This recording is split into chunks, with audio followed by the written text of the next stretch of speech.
Hello people, in this video we're going to look at three difficult parajumbles.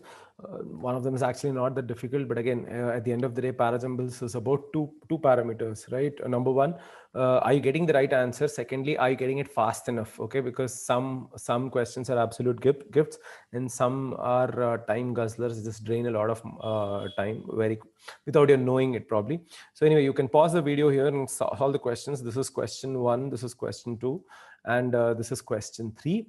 Okay, as usual, please do not take more than 2 minutes per question. Now, a common question that I get asked is in terms of twofold rather, right? Should you start the paper, the VARC section in CAT particularly, should you start with parajumbles? Okay, I do not subscribe to that school of thought, and I don't think it's a good idea to start with VA generally. It's always good to start with RC, because RC, when the pressure mounts, it's very difficult to get the accuracy high in RC. On the other hand, VA, you can squeeze in as many VA questions as possible in the time duration. Let's say last 5 minutes, you can still probably solve 4 VA questions or even 5 VA questions because there are no negative marks. On the other hand, you cannot finish an RC passage in 5 minutes, right? You'll be you'll not be able to read the passage fast enough. You'll not be able to read the entire passage. You'll not be able to attempt all the questions. Also, parajumbles and odd one out, you can do them as fast as you want to. I mean, you can take 2 minutes, you can take 2.5 minutes, you can take 3 minutes, you could probably solve them in 1 minute also. So it's not a good idea to start in the beginning, because then you'll end up eating up a lot of time, consuming a lot of time to solve your parajumbles question, right? So right at the beginning, if you're solving the same question, probably end up taking 3-4 minutes without realizing it. Towards the end, you only have 1-2 minutes and you have, say, 2 parajumbles. So you will find a way of solving it in a minute. Okay, anyway, so you need to remember these things, because we are trying to optimize our performance in the exam, right? 40 minutes, not a lot of time. You have to solve enough number of questions to score high. It's important to optimize, and many of you lack the discipline, the time management required, isn't it? It's one thing getting the questions that you attempt correct. It's completely other to make sure you attempt enough number of questions. Okay, anyways, if I'm looking at this particular question, let's say, for example, okay, should I be able to attempt this? Should I not be able to attempt it? What are the factors? Factor number 1, I see a long sentence. When the parajumble has really long sentences, it will eat up a lot of your time, because you will have to read that sentence at least 3 or 4 times, right? The average number of times you read, at least 3 times you read a parajumble question by the time you get the order right. So if you have 2 long sentences, you're reading a lot. That's one thing that you should factor in. The other thing is, you see a positive connector here, right? You see a positive connector here, you see a he here, right? And then there is Socrates. So you might end up assuming that this he probably refers to Socrates, and this is again another problem with parajumbles, right? If you are not that thorough about grammar, parajumbles can really mess with you. Okay, anyway, so look at this question. But if I have only 1.5 minutes and I have this question, should I go for it? Should I not go for it? No. Okay, it's a difficult parajumble question. You may get the answer right, that's a different thing. Shouldn't go for it. Why you shouldn't go for it is because there's no way I could tell whether I can solve this question or not until I read all the 4 sentences. And any parajumble question where I have to read all the 4 sentences before I can understand whether I can solve it or not, that's not a good question to attempt, unless you're someone who's going to attempt all the VA questions. In that case, yes, you don't have to really waste time trying to decide. Okay, compare this with the second one. I'll come back to the explanation a little later. Come back to look at the second one. Okay, even here there is a positive connector. Okay, but other than that, there is nothing, and there's a very long sentence and there's a reasonably long sentence. That's what makes even this question difficult. This will end up eating about 1.5-2 minutes of your time. Compare that with question number 3, short sentences, isn't it? You can see the difference immediately. So that's one check. Okay, there is a negative connector here. So short sentences and one clue is already given to you. This will be slightly easier. So if, let's say, you have these 3 questions, you have to pick only one parajumble, you have only about 2-3 minutes, you'll obviously start with this. Okay, then you will do this, then you'll probably look at this. Okay, that's the general difficulty level variation. Anyway, look at question 1. He who has experienced even a breath of the divine naivete and security of the Socratic course of life in the Platonic writings will feel that the enormous driving wheel of logical Socratism is in motion, as it were, behind Socrates. two things to observe in this particular sentence. Okay, this he doesn't represent any person. I have mentioned this in multiple videos if you're watching them. A pronoun need not always point to something in the previous sentence. A pronoun can also refer to something in the same sentence. Always watch out for that. Okay, in that case, that a pronoun can come in an independent sentence. He, whose is he, who has, so he followed by who is not pointing to another sentence. Who's a relative pronoun here? Okay, this is the normal personal pronoun. He, whose relative pronoun acts like a conjunction as well. So he, who, if he is followed by who, okay, or those who, for example, any of these pronouns followed by who, it's pointing inwards, not pointing outside. So can I just in one glance decide that this he is not pointing to a person, but something, a non-person? Yes, that's a 99% error could do that, because I would look at he and I look at who and say, hey, it's not going outside, it's coming inside. So that clue, it's not a clue, ruled out. That means only and is there. That's how I know it's a difficult question. That's how I'll not sink in 2.5, 3 minutes unless I'm absolutely sure I'm going to attempt this question. I'm a fast reader. Again, it helps if your reading speed is 275 to 300. Okay, writing this for you to scare you a little bit. Reading speed should be high. If your reading speed is not high, you have nobody else to blame but yourself. Reading speed can improve if you read a lot. Okay, read 12, 13,000, 14,000, 15,000 words a day. Hey, again, don't give the excuse saying I'm not from English medium, I'm from this medium, that medium. Agreed, it's a little troublesome. If you're from English medium, you obviously have you understand a few things better. If you're not from English medium, you don't understand a few things better, but that's done like that. That's like, I don't know how many years back is that, probably 5 years. That's enough time for you to have picked this language, right? So the mediums doesn't matter. Do you have those kind of friends or not, doesn't matter. There's a lot of free content available online. You have to just open websites and start reading them. So much free stuff available.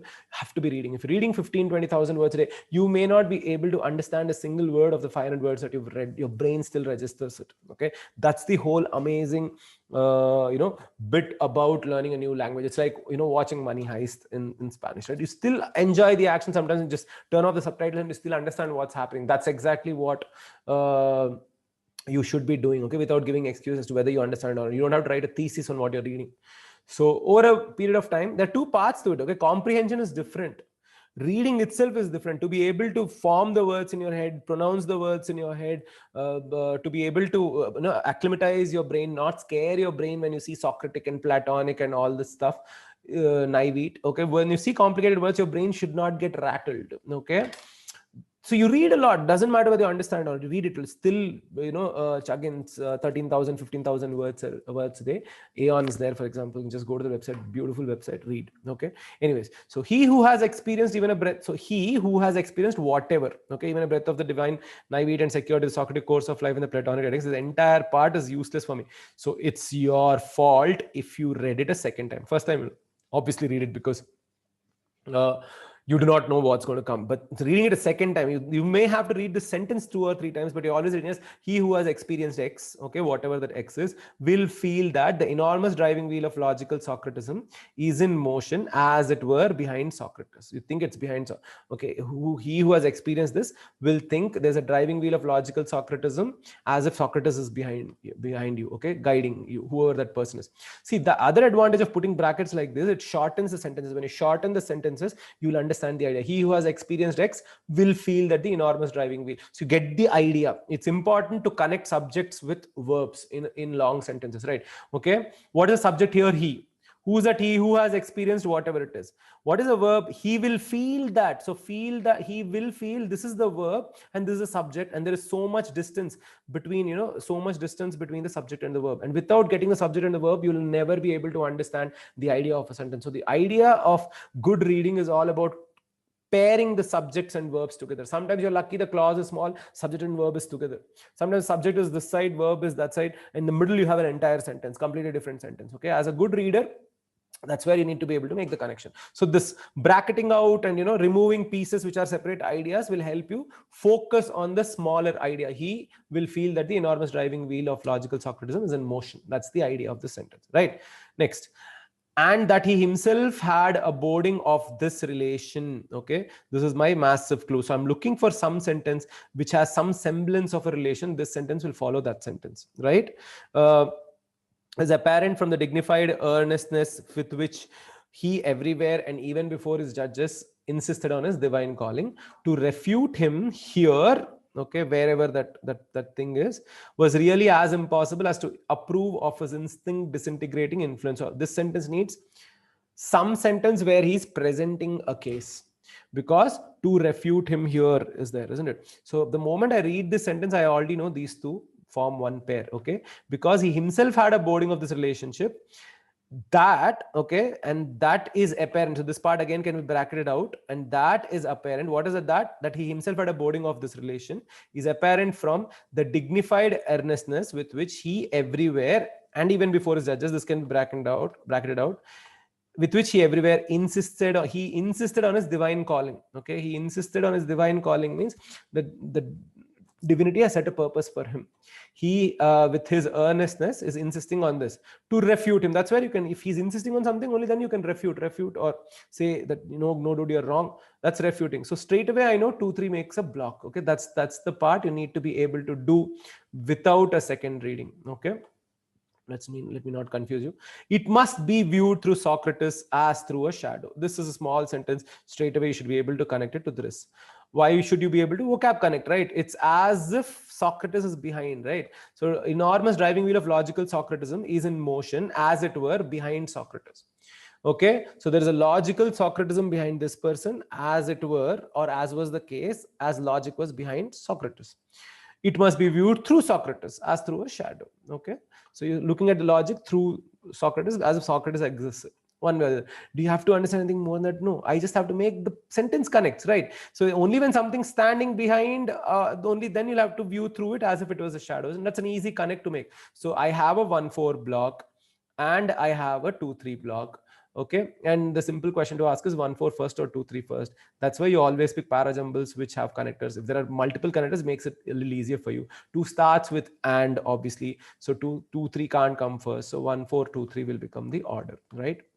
That's all there is to it. Can I separate 1 and 4? No, obviously I can't. So I don't have to worry about any other order, order where 2 comes later. 1 4 2 3 is the only possibility. Okay, let's look at the next question. Okay, again, if you remember, look at the left. In fact is there, which is what kind of connector is in fact? It's not a very positive connector, like say and or moreover or furthermore, or for example, right? These are all powerful positive connectors. In fact is slightly towards the neutral side. Okay, but in fact is when I want to stress on the previous idea. In fact, this is how it works. So sometimes in fact can be used as a negative connector also, depending on the tone of the previous sentence. Okay, it's not just throwing your money at coaching that will get you 99 percentile. In fact, most students who take up coaching do well in the exam only because of their hard work. Can you see how we connected it? In fact, it's actually working like a connect. It's not negating the previous sentence, it's not supporting the previous sentence either. That's why be a little careful about in fact how, but it's a connector, all right. Okay, so it's, that the sentence follows a previous sentence, so you're looking for the idea flow.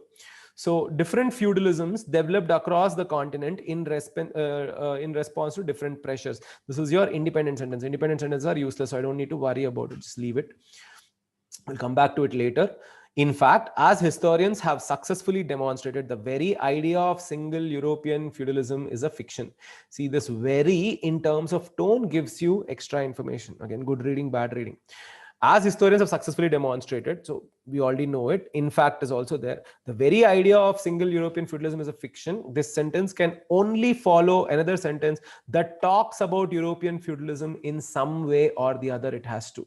Only then in fact will make sense. In fact is a continuation of the previous sentence, right? So I'm looking for a sentence that has something that means the same as European feudalism. Okay, next. Viewing contemporary capitalism in terms of its feudalizing tendencies illuminates a new socio-economic structure with 4 interlocking features. Bracket this out, we don't need to worry about it now unless I see these words repeated in other sentences. Okay, but 4 interlocking features are there. Okay, and we're talking about contemporary capitalism. Neo-feudalism does not imply that contemporary communicative or networked capitalism identically reproduces all the features of European feudalism. It doesn't. Okay.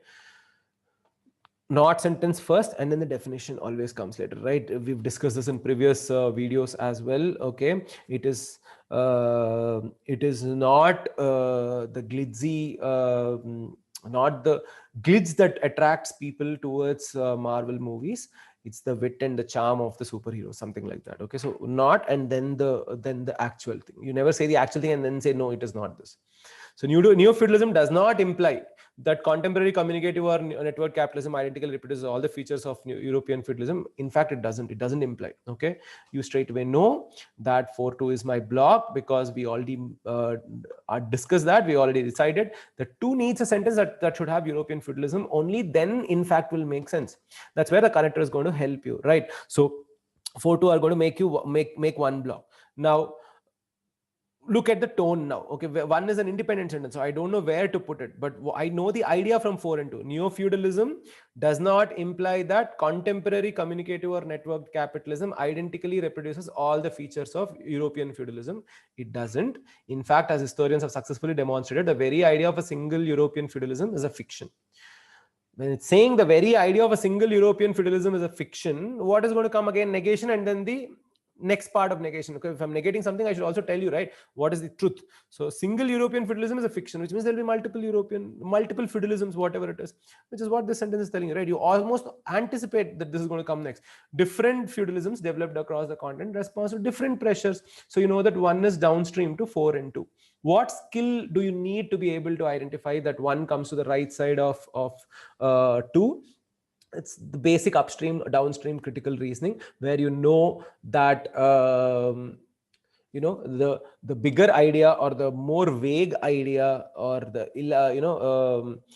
the mysterious idea should come first, the details come later, or the smaller specific idea comes later, or the negativity. The very idea is a fiction. Different feudalisms developed across. So I'm giving more detail now. So if I stop at fiction, there's vagueness. That gets clarified a little more when I tell you different feudalisms developed across the continent in response to different pressures, right? So 4-2-1. But even if I didn't get this, don't worry, there's another way of going about it. Okay, we know that there's a 4-2 block. Now I know that 1 talks about different feudalisms. 4-2 is talking about only one feudalism. Now look at 3. Viewing contemporary capitalism in terms of its feudalizing tendencies illuminates a new socioeconomic structure with 4 interlocking features. I can't put 3 in front of 4. 4-2 is together. So 3 can't come in front of 4. 4-2 is together. So 3 has to come afterwards. This much I know. Right now, why can't I put 3 in front of 4 and 2? Because 4 is talking about neo-feudalism. This one's opened up a new idea called 4 interlocking features, which are sovereignty, new lords and peasants, interlandization, and catastrophism. So what's the point of giving these interlocking features when the next sentence is neither talking about contemporary capitalism nor talking about these 4 features? So I know for sure 3 is not coming in front of 4. Okay, this is coming later, which means 4-2 is a block. 3 comes later. Now there's 1, different feudalisms developed across the continent in response to different pressures. Can I put that in front of neo-feudalism? I can. Okay, grammatically I can. When apart from neo-feudalism, the passage has something, the para has other types of feudalism. So different feudalisms developed across the continent in response to different pressures. Neo-feudalism is one, this is the other one, that is the other one. If I'm giving, then 1 can come in front of 4. So it depends on which sentence in the idea is the vaguest one. Okay, but here there is a problem. Here there is a problem because 4 is not, neo-feudalism is not being spoken about as one of the types of different feudalisms. Okay, because neo-feudalism is the bigger picture. And we are talking about feudalism. We are talking about feudalism expressing itself in different ways, not different types of feudalism, which means that 4 is the bigger idea and not 1. Okay, in terms of this is in terms of pure vocab.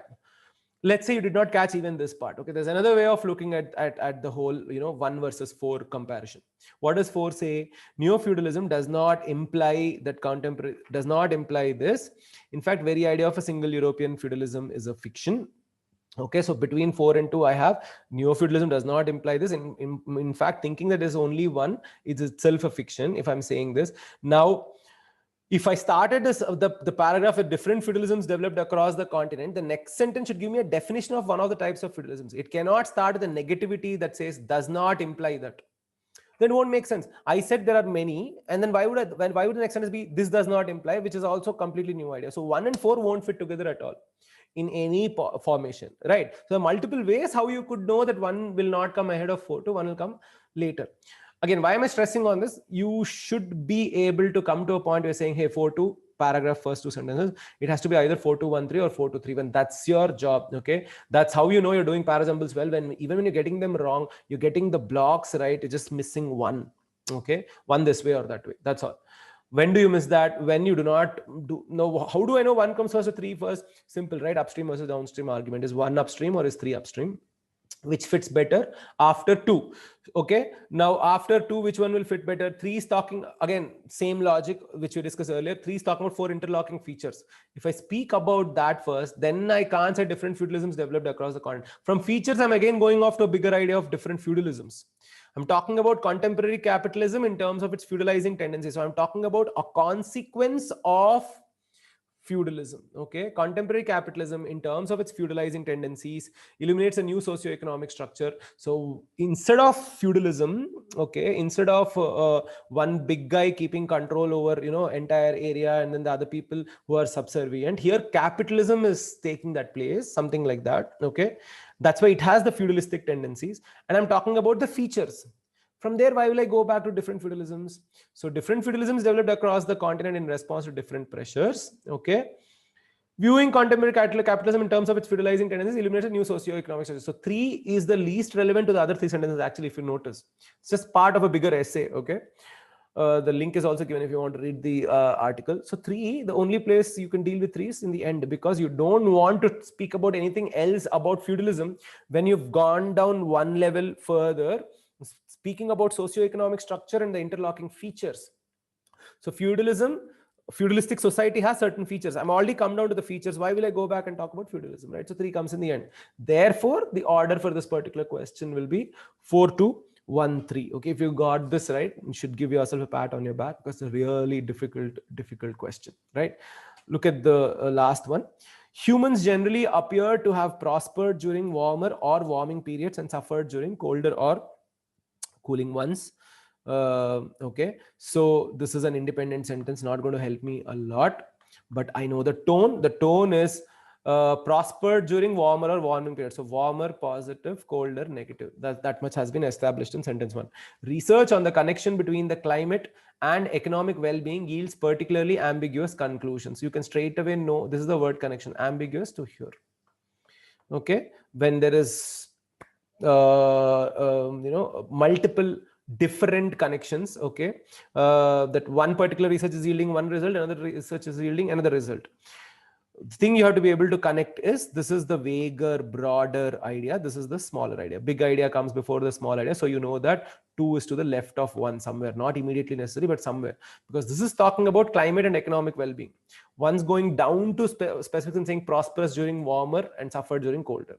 More details comes later, unless there is a grammar connect. Again, remember, upstream downstream is not applied when there is grammar breaks all critical reasoning rules. So grammar first always. That's why I always ask you to look at pronouns and connectors and all that first, make the blocks.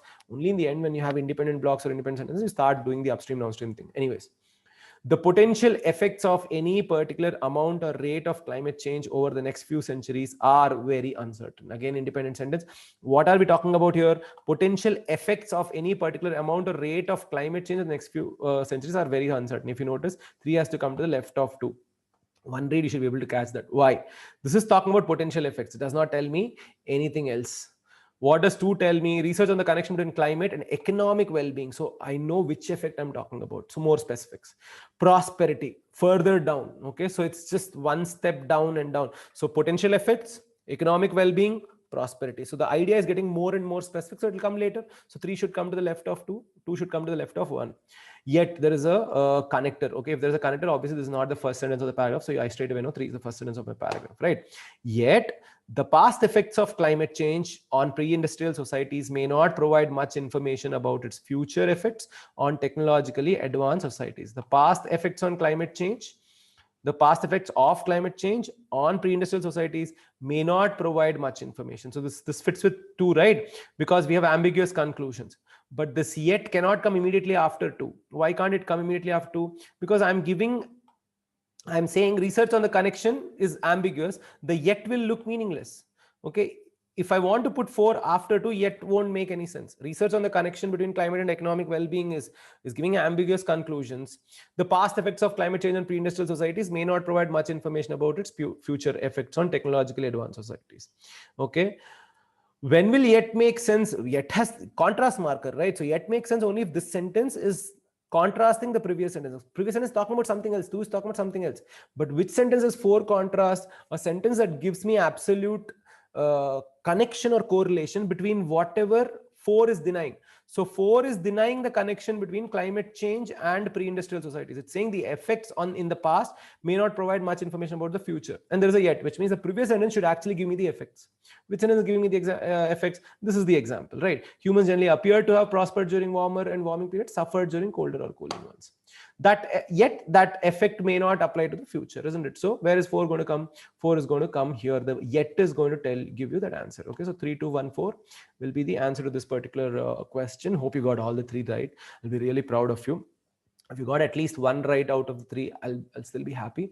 But the time is very important. Okay, if you're getting only 3 marks, you should not have taken more than 5 minutes for all the 3 questions put together. Okay, I hope you benefited from this video. If you did, please share, subscribe, smash the bell. Okay, until next time, peace out.